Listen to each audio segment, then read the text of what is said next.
The outer rim was too quiet for Commander Vrill's comfort. The Barrelon Deep Scout Norris 12 had been drifting through uncharted space for weeks now, a region so sparse even the faint whispers of background radiation seemed subdued. Vrill's many tentacles hovered over the controls in the command pod, each one relaying information from the ship's array of sensors and passive scanning drones. It was the kind of quiet that could lull a scout into complacency, but Vrill wasn't one to let his tendrils relax. There was always something waiting out in the darkness. "Commander," came a voice over the biolink. "We're picking up an anomaly on Vector 307. Vril shifted his eyestalk toward the tactical display, which shimmered into view on the pod's curved surface. Sure enough, a faint, intermittent pulse was emerging from the edge of the sensor range. It wasn't natural pulsars had a predictable rhythm, radiation spikes from nebulae remained constant, but this signal flickered erratically. More importantly, it wasn't one of theirs. "Bring it up on all arrays," Vril said, his tentacles reaching for the array controls. He layered infrared, gravimetric, and electromagnetic data into a composite display. What emerged was perplexing. The signal was tight-band, carried on wavelengths Barrelon ships didn't typically use. Even stranger, it was moving at sublight speeds, not the usual signature of a celestial body or a Barrelon ship in stealth mode. "Could be a rogue asteroid," the sensor officer offered. "A remnant from one of the old Shulsha battles?" "No," Vril said, clicking his mandibles. "The motion is too deliberate. Something's guiding it." A murmur passed through the crew, their bioluminescent markings shifting to dim hues of concern. This was the first real excitement they'd encountered since entering this sector, and the unknown always carried danger. Yet it also carried opportunity. Commander Vril's reputation had been built on surviving encounters with the unexpected and sometimes profiting from them. "Maintain current course but reduce speed," Vril ordered. "Let's not startle it. If it's a scout or a drone, it might spook easily."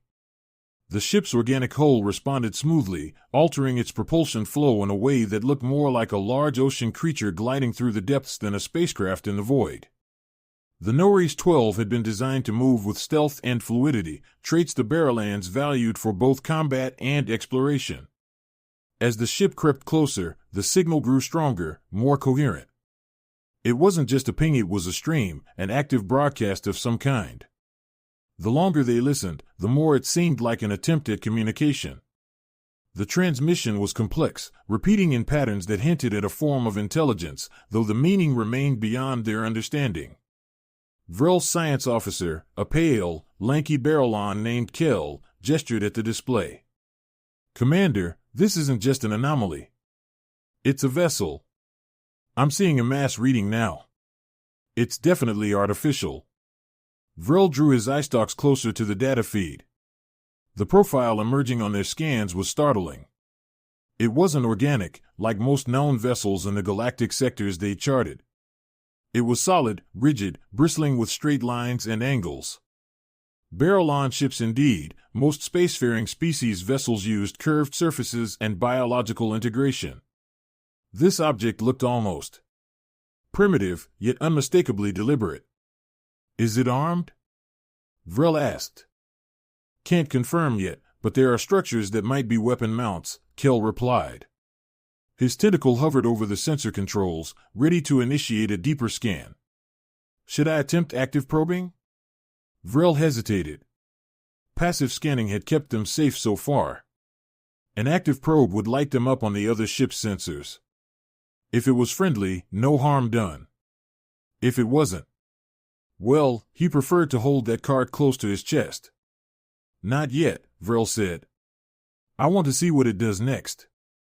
As if in response, the ship began to change course. It was subtle at first, a gentle shift, but then it turned sharply toward the Norris 12. The incoming signal grew louder, more insistent, as if it were trying to say something. "What language is that?" Vril muttered, clicking his mandibles in thought. "It's not Shulsha. Not Renvi. Not any of the proximate trade codes." "Unknown," Kell said, his tone cautious. "I've never seen patterns like this before." Vril's tentacles coiled in contemplation. The galaxy was vast, and even the most well-traveled Barrelon had seen only a fraction of it. Yet this ship wasn't just strange. It felt foreign in a way that unsettled him, like finding a cold, mechanical fish swimming in warm, familiar seas. "Prepare a contact signal," Vril said. "Use standard first contact protocols." "Acknowledged," Kel replied. He sent the broadcast. The Norris 12 emitted a simple tone, followed by a series of mathematical sequences that had served as the universal icebreaker for centuries. They waited. For several tense minutes, the only response was static. Then, abruptly, the foreign signal changed. It wasn't a reply in kind, but it was clear and deliberate. A single repeated word cut through the static. A word that none of them recognized, yet one that carried a weight they couldn't ignore. "Stand." Vril's eye stalks retracted slightly as he processed it. The tone was sharp, commanding. He turned to Kel. "Any translation yet?" "Still working on it," Kel said, his luminescence dimming with concentration. "But if I had to guess, it sounds like a warning." "A warning?" Vril's tentacles tightened. The alien ship loomed closer on the display, its angular silhouette becoming clearer. Its hull bristled with what looked like cannons or missile launchers. Suddenly, the vast emptiness of space didn't seem so empty anymore. The unknown craft wasn't just out there, it was coming straight at them. The alien warship's approach wasn't exactly an act of aggression, at least, not at first. Its movements were deliberate but slow, more measured than reckless. The word "stand" continued to punctuate the signal, repeating like a drumbeat. Commander Vril wasn't sure whether to interpret it as a command, a request, or a warning. Either way, the unfamiliar craft wasn't turning away. On board the Norris 12, the atmosphere had grown tense. The crew's bioluminescent patterns reflected their unease, faint blue glows flickering along their tentacles. In all Vril's years of exploration, he had never encountered a ship quite like this, angular, rigid, utterly devoid of the flowing, organic designs that dominated the galaxy's known civilizations. And then there was the matter of its weaponry. Despite the scout vessel's limited tactical sensors, they had picked up enough detail to be certain the warship wasn't just armed. It was bristling with weapons in configurations that were both alien and primitive by Barrelon standards. Yet primitive or not, a single shot from the right gun could easily shred the Norris 12. "Any progress on the translation?" Vril asked, his eye stalk swiveling toward the communications pit. Kel looked up from his console, frustration evident in his dimmed markings. "We've established that their language uses a complex root structure, but it doesn't map cleanly to any known linguistic families. The repeating phrase "stand" it's still the only word that's come through with clarity." Vril considered the possibilities. If the message was an order to halt or hold position, then moving closer could escalate the situation. On the other hand, retreating might appear weak and invite pursuit. His instincts, honed over decades of first contact scenarios and diplomatic skirmishes, told him the best chance lay in staying the course, cautious, but not submissive. "Maintain our current distance," he ordered. "Continue transmitting the standard contact sequences. Let's show them we're listening, not running." Kel sent another pulse of mathematically structured greetings. The result was the same, no new response. Just static interspersed with that same, unyielding word, "stand." The minutes stretched into an hour. The warship drew closer, its outline now sharp and detailed on their tactical displays. Its hull reflected light from a distant star, casting harsh, angular shadows. This was no derelict. This was no lost probe. The alien craft moved with purpose, its engines humming at a frequency that was faint but resonant, a low, mechanical growl that could be felt through the Norris 12's biohull. "I'm detecting movement along the hull," one of the tactical officers reported. "Panels opening. Potential weapon systems coming online." "Stay steady," Vril ordered, though his own tentacles were coiling tighter around his console. "Do not engage unless fired upon." The alien warship's maneuverability was now evident. It didn't drift as much as it pivoted, as if guided by an unseen hand. Each turn was efficient, almost mathematical. Vril watched as the ship adjusted its course slightly, positioning itself closer to their starboard flank. If this was a test, the alien crew was gauging their reaction. But it was also buying them time. "Run a full suite of passive scans," Vril said. "I want a complete profile of that ship. Heat emissions, power distribution, anything that can give us a sense of its capabilities." Kel and the science team complied. The readouts began to flow in. The vessel's energy output was formidable, but inconsistent. It spiked and dipped, suggesting either a damaged core or a power grid cobbled together from mismatched technologies. Its hull materials were dense and unfamiliar, but not impervious to known weaponry. And the armaments, many of them were still foreign to the Barrowlands database, yet a few resembled ancient projectile-based systems, the kind of technology that had fallen out of favor across most of the galaxy. "They're armed, but not uniformly advanced," Kel noted. "Some of their systems are barely above what we consider pre-spaceflight levels. Others," he hesitated. "Others are surprisingly efficient. I've never seen weapons like this." "Efficient how?" Vril asked. "They have the power output of a mid-range energy cannon but seem to operate at a fraction of the energy cost. It's almost as if Kel paused. As if they're built for short, brutal engagements." The tactical officer chimed in. "Commander, the alien ship has accelerated. They're closing the gap." Vril made a snap decision. "Activate defensive biobarriers. Prepare evasive maneuvers. Do not," he emphasized, his voice steady, "do not fire first. We're here to learn, not to provoke a war." The crew obeyed. The Norris 12's biohull shimmered faintly as its defensive layer activated. The ship's engines thrummed to life, allowing it to adjust position at a moment's notice. All eyes were on the tactical display as the alien warship loomed larger, its strange, rigid shape now filling the central hollow panel. And then it stopped. The alien vessel came to a full halt, its forward motion arrested in an instant. It hung in space, motionless but menacing, like a predator sizing up its prey. The static from its transmission cleared momentarily, replaced by a burst of distorted audio. The bridge fell silent, save for the hiss of the atmospheric filters. "Can you make that out?" Vril asked, his voice low. Kel adjusted the filters, pulling the sound apart layer by layer. What emerged was unsettling, a voice. Alien, harsh, and heavily distorted, but a voice nonetheless. It was repeating something more than just the word "stand" this time. Kel worked furiously, cross-referencing phonetic patterns and comparing them to known linguistic structures. After several tense moments, he looked up. "It's a challenge," Kel said, his tentacles still darting over the interface. "They're demanding that we identify ourselves. That we explain our presence." Vril processed this information quickly. A challenge meant they were dealing with intelligent beings who recognized territorial boundaries or perceived threats. It also meant they had to tread carefully. "Transmit our identity," Vril ordered. "Send them the universal designation code for Barrowland diplomatic missions. Make it clear we're not hostile." The crew complied, sending out a burst of carefully encoded data. For a long, agonizing minute, nothing happened. The alien ship remained motionless, its weapons still active. And then, as if it had received and understood the message, the alien voice returned shorter, less distorted. "Stand." Vril clicked his mandibles in frustration. It wasn't much, but it was something. The challenge hadn't escalated into an attack. For now, it seemed, they were at an impasse. An uneasy standoff in the black void of space.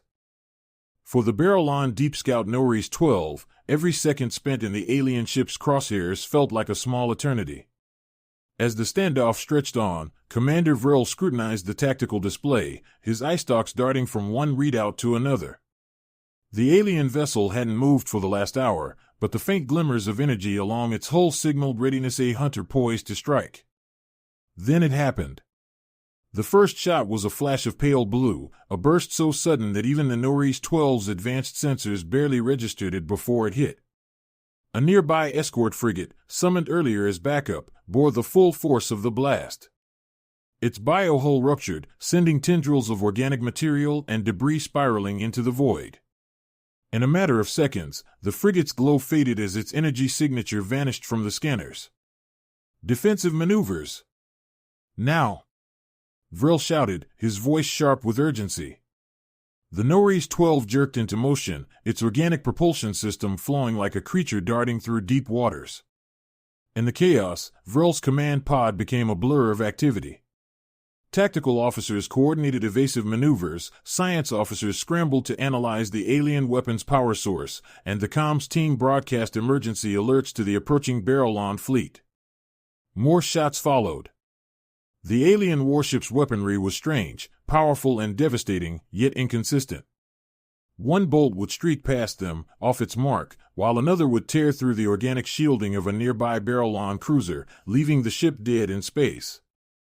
Vril couldn't determine if the enemy was unskilled or if their technology was simply unreliable. Whatever the case, the erratic pattern was almost more unnerving than a precision attack. "We need to return fire," one of the officers insisted, their luminescence flaring with adrenaline.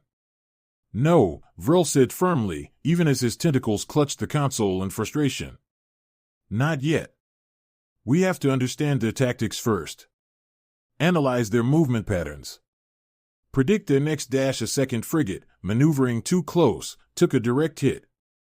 It shuddered violently before erupting in a spray of bioluminescent particles. Vril clenched his mandibles. The alien ship was holding its own against a growing number of Barrelon reinforcements.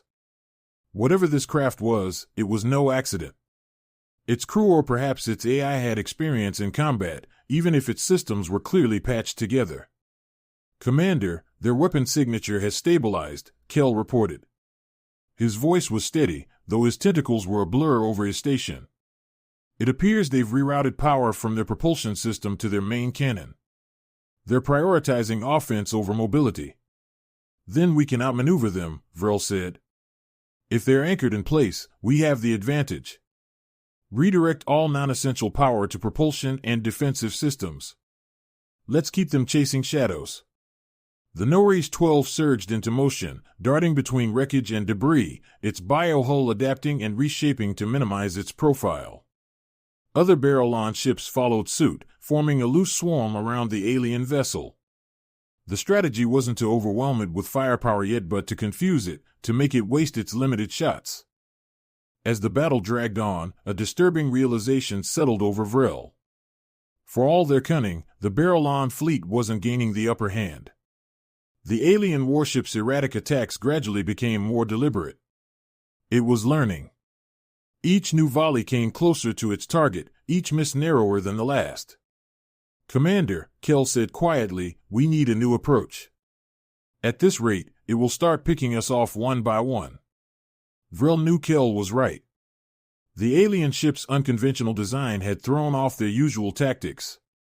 It fought like a cornered animal, desperate, unpredictable, and lethally resourceful. It wasn't just some rogue vessel, it was something more. Its crew, if there was one, understood the stakes. They were fighting for survival, and they were willing to do whatever it took to win. But so was Vril. "Focus fire on their weapon mounts," he ordered. "Even if we can't take them out completely, we can disrupt their targeting systems. Then we'll have room to maneuver." The Barrelon fleet shifted into a new formation, concentrating fire on the alien ship's gun ports. Pulses of green energy streaked through the darkness, slamming into the warship's hull. For a moment, it seemed the tide might turn. One of the alien cannons flickered and went dark, and a cheer rippled through the bridge. Then the warship retaliated. A barrage of rapid, tightly grouped shots tore through the formation, destroying another escort and badly damaging a cruiser.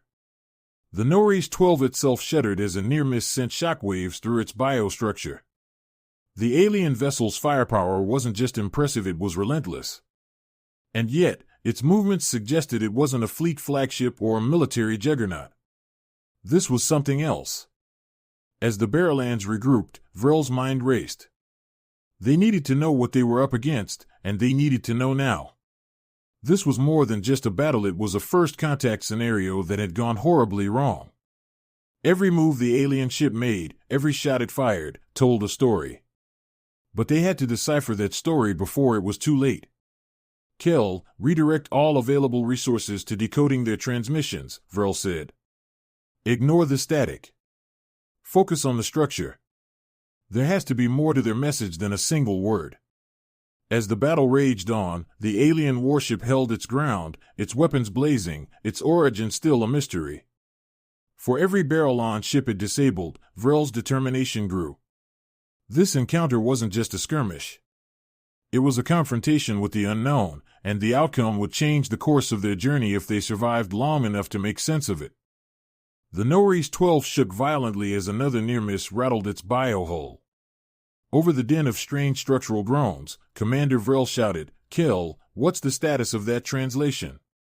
"Nearly there."